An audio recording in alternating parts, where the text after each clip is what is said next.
ወደ ኋላ የለም ወደ ኋላ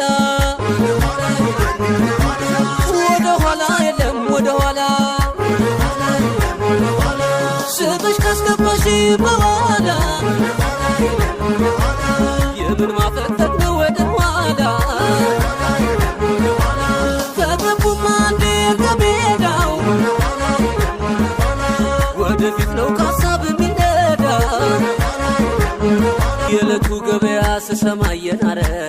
እሱን ሳብሰለስል ቀልቤ ርቆ ይቀረ አሁን ግን ሲገባኝ የጥያቄው መልሱ ወዝወዝ ማለት ነው ካሳብ ሲመለሱ አይደለም እንዴ ዋሸው እንዴ አይደለም እንዴ በሀሳብ ተገናኝተው ክንፍ ያሉለታ እንዴት ያስደስታል ከሀገር ልጅ ጨዋታ ወጋ ወጋ አድርጎ በቀላል ከሚወዱት ጋር መጫወት ደስ ይላል